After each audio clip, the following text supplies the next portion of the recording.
Hace apenas 2 semanas fui invitado por Alonso a su canal Indagando en la Biblia a dar una charla sobre el Jesús idealizado frente al Jesús histórico. Os invito a que os paséis por el canal del compañero, que se dedica igualmente a divulgar los estudios críticos académicos respecto al corpus bíblico, y os suscribáis a ese canal. El caso es que, aparte de este Jesús idealizado más o menos razonable, y digo razonable porque no se le añade un componente sobrenatural a este Jesús idealizado, como puede ser el Jesús gay-friendly, el Jesús protofeminista o el Jesús pacifista, y no porque los argumentos tengan peso alguno. Pues aparte del Jesús idealizado, existe también el Jesús magufado, empezando por el Jesús extraterrestre del vendehumo JJ Benítez, o la magufería del New Age, donde Jesús es el avatar de avatares, maestro ascendido que vibra a nivel cuántico. Entre esta magufería de ensalada de palabras rimbombantes pero sin sentido, hay quienes dicen ser gnósticos haciendo uso de los evangelios gnósticos desde la ignorancia más profunda de lo que supuso el gnosticismo del cristianismo primitivo. Y lo peor es que mezclan lo que ellos creen que fue el gnosticismo con las fantasías magufas del New Age y el ocultismo moderno. Entre esas fantasías está aquella que postula que el Jesús avatar cósmico vino al mundo a traer unas enseñanzas elevadas para la salvación o el gran despertar de la humanidad. Quizás el charlatán más conocido en ese sentido sea Víctor Manuel Gómez Rodríguez, cuyo nombre artístico magufo es Samael Aún Weor. Pero una cosa es la magufería creada por la estupidez del New Age sobre Jesús y el gnosticismo, y otra cosa es el gnosticismo histórico real del cristianismo primitivo. Más allá de que en los evangelios gnósticos no encontramos ni chakras, ni viajes astrales, ni telepatía o venusianos y toda esa porquería New Age, la cosmogonía del gnosticismo cristiano primitivo no se parece en nada a esa basura New Age. El gnosticismo surgió como respuesta al porqué del mal en el mundo frente al fracaso estrepitoso de las explicaciones y las esperanzas apocalípticas. Resulta que en el gnosticismo original, y no en esta basura del neo-gnosticismo, no se impartía enseñanza alguna del despertar de la humanidad. El gnosticismo cristiano no fue universalista. Todo lo contrario, fue elitista, y solo unos pocos podían escapar del mundo de la materia, que era el origen de todos los males. El Evangelio gnóstico de Tomás, o mejor dicho, en sus añadidos gnósticos, en el Logión 23, nos da una idea. Los escogidos serán unos pocos. Dice el Logión: Jesús ha dicho: yo os escogeré, 1 entre 1000 y 2 entre 10.000, y estarán de pie como una sola unidad. ¿Con qué características había que cumplir según el gnosticismo para conseguir esa salvación, es decir, poder escapar del mundo de la materia? Pues eran 2. Una era llevar dentro de sí la chispa divina, insuflada por el Demiurgo, y la otra era adquirir ese conocimiento, esa gnosis que vino a revelar Jesús, el Verbo que descendió a este mundo sin encarnar. Pues resulta que en el imaginario del gnosticismo había 3 tipos o razas, entre comillas, de humanos: los ilícicos, los psíquicos y los espirituales. Y aquí lo importante son los ilícicos. Los ilícicos, de la palabra iile, que significa materia en griego.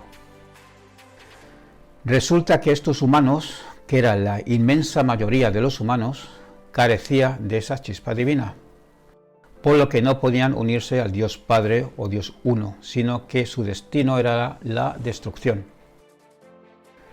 Y por otra parte, los psíquicos obtendrían una salvación de segunda clase, y serían solo los espirituales quienes podían volverse a unir con el Dios Uno o el Dios Padre. Otra idea curiosa que queda reflejada en el Evangelio de Tomás es que las mujeres, que sí pertenecen a ese círculo elitista de humanos que sí contienen la chispa divina, y además tiene la suerte de haber sido escogido por Jesús para que adquiera ese conocimiento oculto, es que para poder obtener la salvación se añade una tercera condición. Y es que previamente se tiene que convertir en varón. Y esto no quiere decir que así se entendiese en todas las escuelas gnósticas, porque no había un solo gnosticismo. Dice así el Longuión.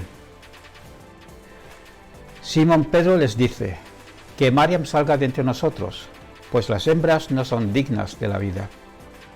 Jesús dice, he aquí que le inspiraré a ella para que se convierta en varón, para que ella misma se haga un espíritu viviente semejante a vosotros los varones, pues cada hembra que se convierte en varón entrará en el reino de los cielos. Así que, en resumidas cuentas, resulta que en tiempos modernos tenemos al gnosticismo idealizado y magufeado. Pasaros por mi canal YouTube Dragon 666 y suscribiros. Allí puedo subir vídeos más extensos y además me ayudáis con la monetización. Y para finalizar os dejo un extracto de una charla que dio Antonio Piñero en el canal de Carla, Investigando la Historia, canal al que os invito también a que os suscribáis. Charla sobre el asunto del elitismo en el gnosticismo del cristianismo primitivo. Nos vemos. Y como si enseñara a los psíquicos, es decir, a los cristianos corrientes, las virtudes y los mandamientos que afectan al cuerpo y al alma inferior para que se salven. Pero para que se salven con una salvación totalmente inferior a de aquellos que tienen, además de cuerpo y alma, tienen espíritu. Ese Jesús psíquico existe y por lo tanto podemos decir que lo mismo que existe el Cristo espiritual y el Cristo psíquico es lo mismo, es una amalgama. Jesús como la encarnación. Bueno, Jesús, Salvador y Cristo en la gnosis pueden ser Jesús, Salvador y Cristo psíquico o Jesús, Salvador y Cristo espiritual. El Jesús, Salvador y Cristo psíquico sirve solo para salvar a los cristianos corrientes. Menuda xenofobia, es como si los cristianos corrientes, digo xenofobia porque parece como si son una raza inferior, porque sí, es una raza inferior, son xenófobos. Y la única raza superior, raza que no tiene rey, que es indómita, que es hija de sed directamente y que es la superior, es la que tiene el Jesús Salvador Cristo espiritual. Y esos que se salvan son poquísimos y están elegidos desde toda la eternidad porque a Dios le dio la gana que así fuera. Es decir, que son súper extremistas.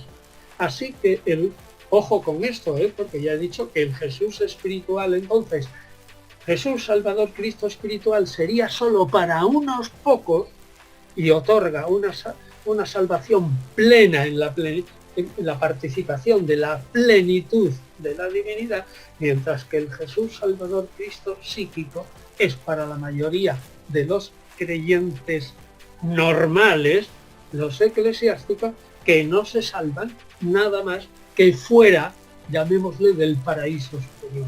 En una especie de paraíso inferior, pero en fin, que como tienen un alma pequeñita, como digamos, alma superior, pero alma débil, ¿no?